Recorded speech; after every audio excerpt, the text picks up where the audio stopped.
listening to The Coffee Hour. I'm Andy Bates. I'm Sarah Golseth. We are continuing our conversation in the Set Apart to Serve series, another unique story of a church worker and their path to serving in the Office of Holy Ministry. Thanks to Concordia University, Wisconsin for supporting The Coffee Hour. You can find out more about Concordia University, Wisconsin at cuw.edu. Live uncommon. Our guest today, the Reverend Dr. Matthew Richard, pastor at St. Paul's Lutheran Church in Minot, North Dakota. He's also author of Will the Real Jesus Please Stand Up from Concordia Publishing House. Pastor Richard, welcome back to The Coffee Hour. Hey, it's good to be here, guys.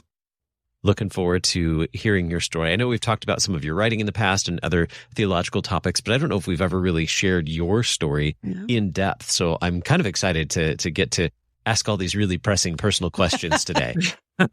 Y'all are secrets. So let's start with, when did you first start thinking about becoming a pastor, serving as a pastor? You know, funny little thing. I remember when I decided to go to seminary, an older lady came up to me and she said, "Oh, Matthew Richard." She goes, "I remember you were little, you were sitting on a pontoon boat on Lake Metagoshi, and I asked you, what do you want to be when you grow up?" And she said, "You said to me, I want to be a priest." And she goes, "You mean a pastor?" And I said, "Oh, yeah, whatever." So I don't remember saying that. So, but I guess from childhood, there was the inclination to do that. But then, long story short, I got involved with some youth ministry work at my local church growing up and had a wonderful opportunity just to help serve with the youth ministry. And I thought, I really enjoy this. I was actually, long story short, I was on a finance track. I had my security license, my Series 63 and Series 6 license for mutual funds and bonds and all that. And I had an office opened up actually here in Minot, North Dakota, to do some financial trading and financial planning. And I was sunk about $10,000 to $12,000 in debt at that time, opening this office. And my wife and I were going for a drive, and we just, I don't know, it's not that the finance was a bad option. It just wasn't where we were at. And we made the decision, driving to a client's house, to basically, let's go to seminary.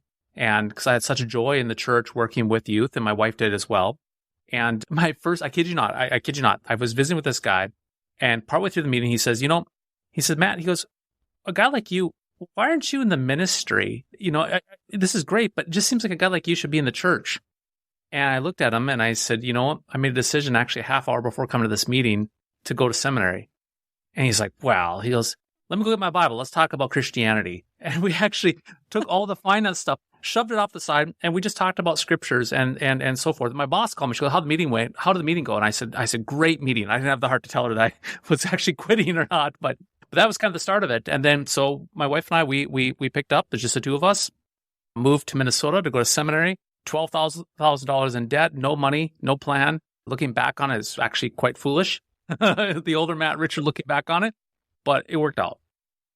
Now, you just said seminary in Minnesota. We got to unpack that a little bit. What is that story behind coming into what is now the LCMS? Because we don't have an LCMS seminary in Minnesota.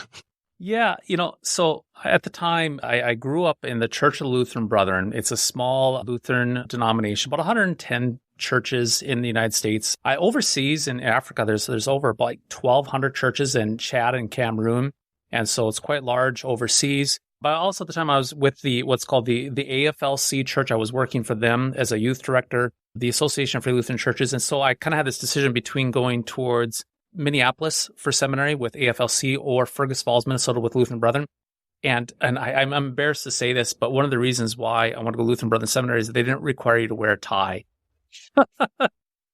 So I mean, that's how deep I was at that point. But really, the heart of it was I just wanted to work with youth, basically. And the way to do that was to go to seminary. And so in a lot of ways, I thank God for his sovereignty and his graciousness to me as a very, very naive young man who just, on the one hand, just wanted to serve in the church, but really not understand the full capacity of everything that involved with seminary and so forth. So I went in with my eyes not wide open, but with my eyes quite shut going to the seminary. What was seminary life like for you at seminary in the Lutheran Brethren tradition? Seminary in Lutheran Brethren was actually 3 years. You do your 3 years of your academic learning. Then your fourth year, you go, which in the LCMS we call vicarage, or the fourth year would be vicarage. So you do all of your stuff ahead of time. So 3 years of education, then you go out for like an internship. Whereas in the Missouri Synod, you go 2 years and then you have an internship and then you have a fourth year back in the school, in the classroom per se. But I remember what we called suicide Greek is what they called it. It was basically a whole month of learning Greek. And I remember never really was a good English student. Didn't do well at that at all. And I remember coming back after Greek 2 weeks in, and I just bawled my eyes out because I felt so completely incompetent. And I laid my head on my wife's lap, and this is a great story. And she stroked my hair, and she just said, "Yep, I'm so sorry that you're having a tough time." She goes, "Well, that's what you get for cheating through vocab in junior high." So much empathy. Oh my goodness! And so, no, literally, I learned more about the English language in Greek than I did in high school, and so for all intents and purposes, I was not prepared for seminary. I was inadequate, and I got my butt kicked, and it humbled me. And so, Lutheran Brethren Seminary was a very good experience. Very, very good faculty there. Very kind faculty. It was a very small knit group. About a dozen students in my class, and that was actually a real large class. And the whole seminary is about 25 students, and so it was a very close-knit community. They looked out for you. And I got to work at a fieldwork church for 3 years called Stavanger Lutheran Church out in the country, 10 miles out, and it was Norwegian on the walls. And I got to learn how to preach there. They were sympathetic to me and learn basically the ins and outs of ministry in that church. And wonderful, wonderful people in that Stavanger Lutheran Church. That's a great name. So while we're talking about Lutheran Brethren, what are some differences between Lutheran Brethren and LCMS? They're both Lutheran denominations, but what are some of those distinguishing factors?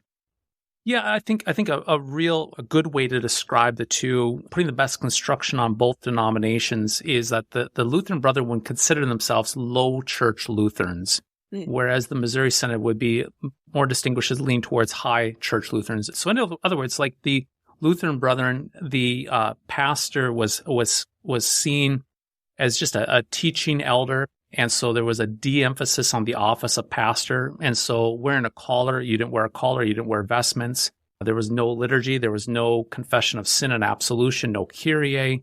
The structure of the service was very, very, very informal, very conversational. The architecture of the churches typically were very, very designed off of the house churches from way back when. And so very simple architecture.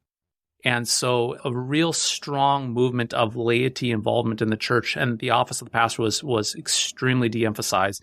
The sacraments were present in the Lutheran Brethren, but not highlighted, not distinguished. The Lord's Supper was not highlighted. Maybe some churches would have it, 4 times a year, sometimes once a month. The baptism was performed, but it wasn't really a part of the life and the talk of the convert. Lutheran Brethren, though, had a high emphasis on world missions, which I have a tremendous amount of respect for the Lutheran Brethren on that, on the high focus of missions. But and theologically, we would say that the Lutheran Brethren would subscribe to what we call the Augsburg Confession, which is part of the Book of Concord and the Small Catechism, but not. The Lutheran Brethren would support the whole Book of Concord, but would only subscribe to a small portion of it.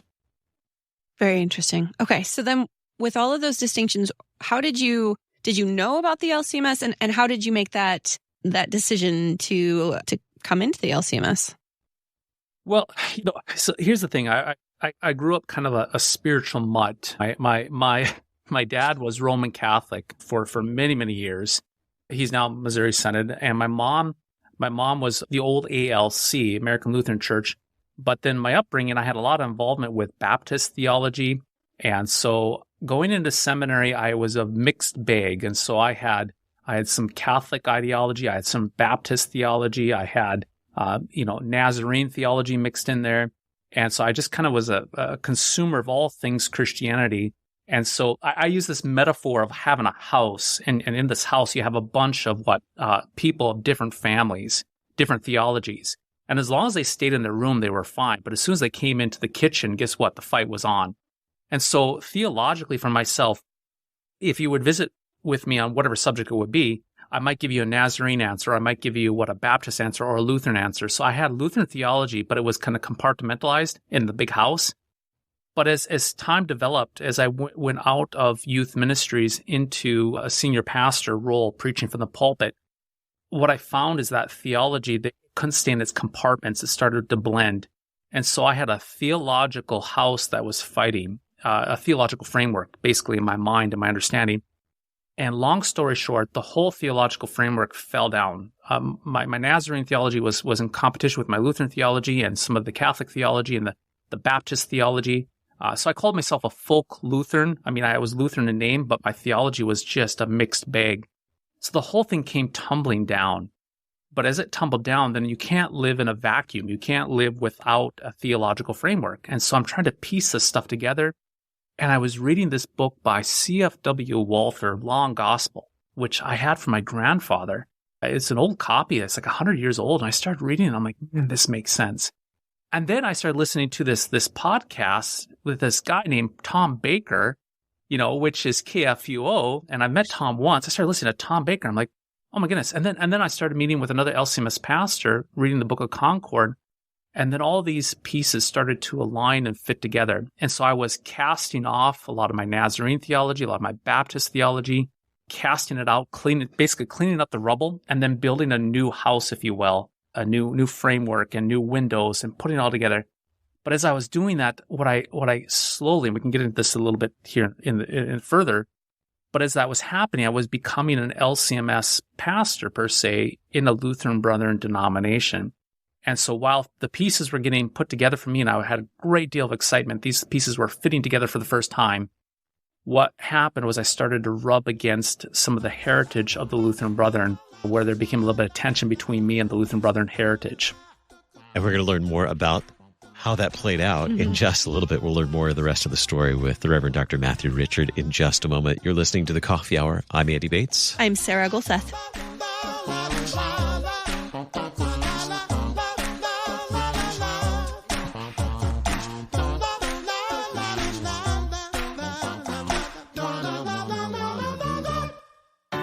At Concordia University, Wisconsin, we believe you were created for a reason, to use your God-given gifts to help others, to live a life of self-sacrifice in a me-first world, to live a life that's uncommon. Whether you're taking one of 50-plus online programs or learning with us in person on the shores of Lake Michigan, you'll be equipped to make an uncommon impact. Learn more at cuw.edu. Concordia University, Wisconsin.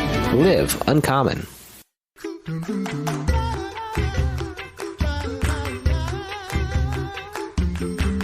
Welcome back to The Coffee Hour. I'm Andy Bates. I'm Sarah Golseth. We are continuing our conversation in the Set Apart to Serve series. Today we're talking with the Reverend Dr. Matthew Richard. He's pastor at St. Paul's Lutheran Church in Minot, North Dakota, and author of Will the Real Jesus Please Stand Up from Concordia Publishing House.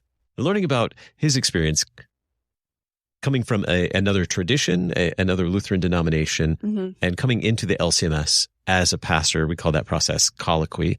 So we're going to learn more about that process of going from one denomination to another as a pastor and what that looks like. So you shared that you were starting to learn more theology, and particularly from the LCMS tradition, looking at reading C.F.W. Walther and listening to podcasts that were really helpful for you as well in understanding who we are as Lutherans and what we believe, teach, and confess, and how that presented some challenges for the tradition that you were in, as in the Lutheran Brethren tradition started to find some challenges or maybe some conflict in that tradition. So when did you start thinking about coming to the LCMS as a member and as a pastor?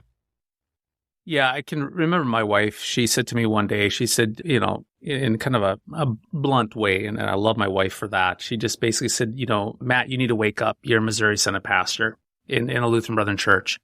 And so with that stated, theologically, I was aligning much, much more with the Missouri Synod. The other aspect of it, too, is what I was appreciating about the Missouri Synod is the rich history and the divine services in the hymnal.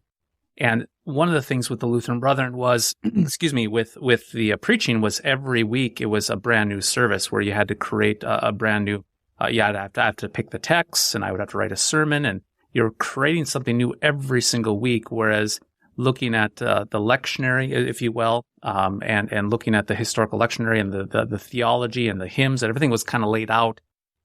I was gravitating towards this idea of Matt Richard kind of fading into the background and being a servant of Christ's church rather than being the centerpiece, which was a lot of pressure to the Lutheran Brethren to be a centerpiece as a pastor, to create things new every week. But okay, so long story short, the whole kind of transition started as I was realizing that, I was the odd man out with the Lutheran Brethren, that it wasn't right for me to start trying to change a Lutheran Brethren church into a Missouri Synod church. That wasn't a good, right, and salutary for me as a pastor to do.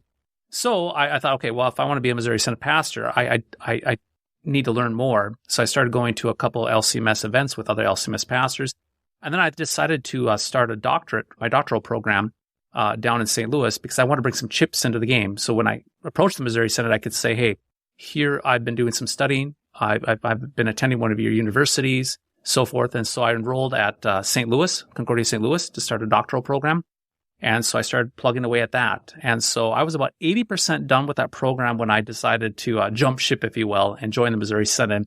So when I came to the colloquy board, they basically interview you and to screen you. I was able to say, I've been attending these events with other LCMS pastors. These are the pastors that have actually vetted me, gotten to know me. And I'm 80% done with a doctoral program with your seminary. And it was basically, Lord have mercy, please accept. Please take me. How did that go for you doing colloquy doctorate? What is your doctorate in, by the way? I don't know that I know this.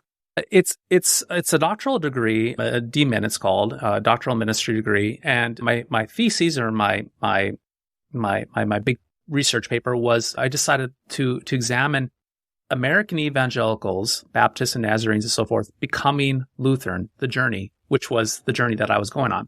And so I set out to interview. Well, I thought maybe if I get 50 people to interview, you can get some data on this. I sent out through Facebook and Twitter and so forth. I got 400 respondents. Whoa. And so interviewed 400 people, 400 people on their journey from Baptist churches, Pentecostal churches into the Lutheran church.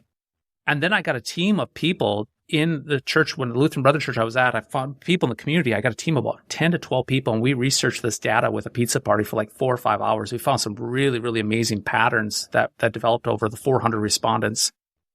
And so that was the dissertation that I did, is to develop and look for patterns and how people adjust in coming into the Missouri Synod, or confessional Lutheranism, if you will.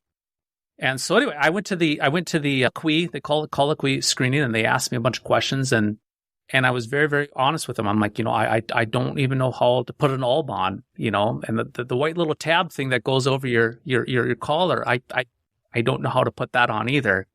And, as far as the services, I don't know how to lead the services. And so they developed a program to do 3 classes in St. Louis. So my wife and I, we packed up our kids in a minivan, drove down to St. Louis. We got an efficiency apartment for about a month and a half. And I attended 3 classes at the seminary on the confessions, liturgy, the worship services, and then the history of the LCMS. And I did doctoral classes at the same time. And so we lived out in a minivan in an efficiency apartment, did all those classes. Then we're okay, we're done. But we got to wait to be certified. So what do? Well, let's go live with my mom and dad, which was glorious. And so we went back to Botno. I lived in my parents' basement. My kids were there, and I waited to get certified. I got certified. I wrote my dissertation, but then you got to wait for a call. So I'm certified. I'm ready to go in the Missouri Synod, but I got to wait for a call, and a call wasn't coming. And so it's like, there goes June and July and August, and our money's starting to run out. We raised like $15,000. We saved $15,000 for this transition. So then it's like, okay, well, I better get a job. I don't want to get a job and quit right away. So I went to Walmart in our hometown, and they had 2 openings, produce department and meat department. They said, which one do you want? And I said, I'll let's do meat department. They said, well, why? I said, well, it sounds more manly,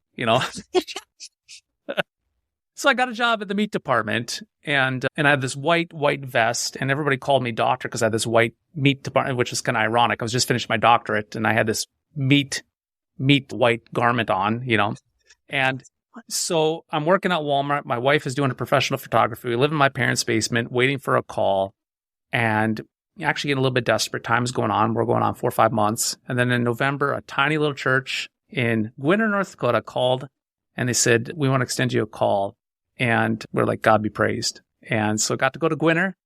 Phenomenal people down there. Wonderful church. And served there for 5 years. And then I got a call to come to Minot, which is where I graduated college with my wife and I. My wife was born in Minot. It's right down the road from where my parents live. And so we came to Minot here to get closer to family and be there for my folks here in their last stage in life, per se. That is a really incredible story. And also, as we hear in a lot of these set apart to serve stories, that this thread of God's faithfulness through everything, all the ups and downs, all of the kind of wild and maybe random seeming things in somebody's background that all kind of pieces together when you finally get to this point. You can see how it all has kind of worked together. So I hear some of that in your story too, but I would love to hear from you. How has all of that experience, all of your time talking with people through your doctorate, how has that influenced now what you're doing in your current ministry? It's neat. St. Paul's Lutheran Church, just love this church family. It's a wonderful, wonderful church family, as was Gwinner and so forth. The one thing what has been really kind of neat is coming into St. Paul's, a very, very well catechized church. They know what they believe, very solid. But what's been kind of interesting is I'm coming from kind of the perspective from the outside, whereas St. Paul's has had this long tradition of faithfulness, good pastors before and so forth. And so they know what they believe.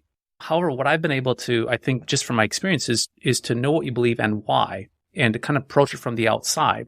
And so in a lot of ways, we maybe use this analogy, they have it up front, and I've been able to go and backfill what's behind to kind of give that context behind.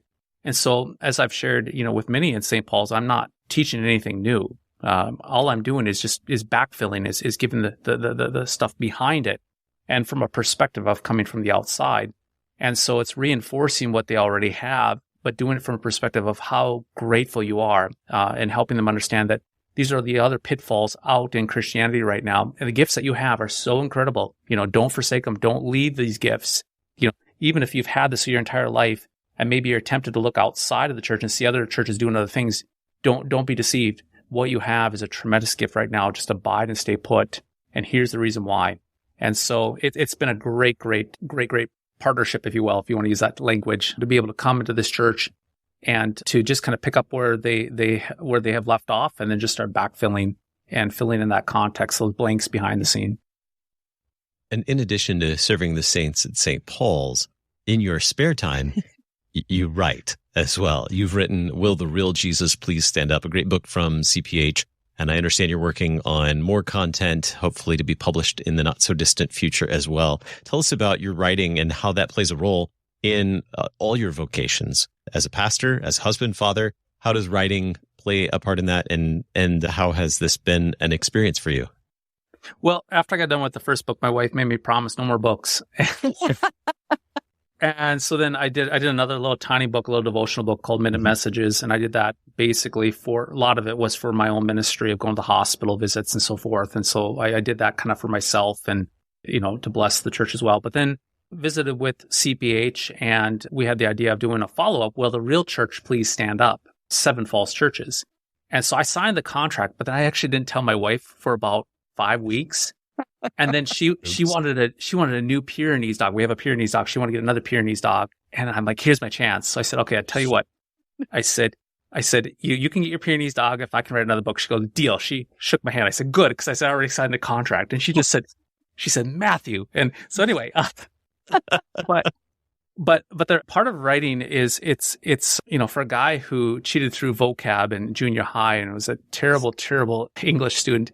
Writing has been become a part of who I am, and I get these things inside my mind, and I just got to write, and I got to flesh it out. And so I found a great joy in writing. The saints here at St. Paul's, I have an editorial team of wonderful people here in the church who are helping me edit. Quite a few of the ladies in the church help me edit.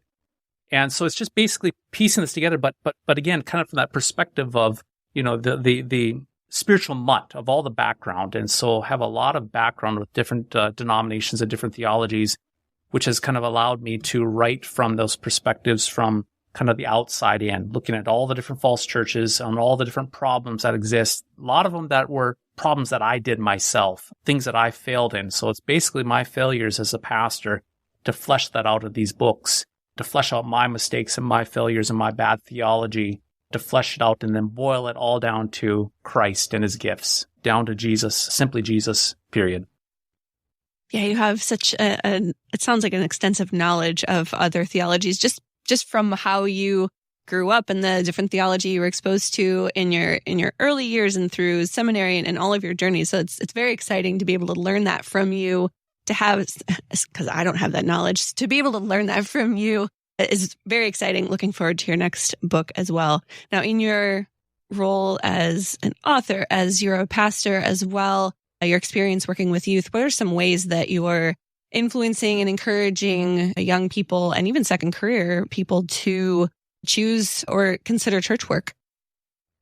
Well, I think when it comes to church work, it's very, very simple. And when I talk to a couple of young men that are considering seminary, it's the downward trajectory of a pastor. And I cannot emphasize this enough. I cannot emphasize this enough, that the goal of the pastor is to be in the trenches with the parishioners, and it's to draw close to the sheep, always going downward towards the hospital bed, always downward to serve the body and blood of Christ at the rail, to preach into ears, to going to houses when they're struggling. It's to get in those trenches with the parishioners, and there's no greater joy. Now, keep in mind, there's definitely suffering when you're in the trenches. There's suffering when you are with the sheep.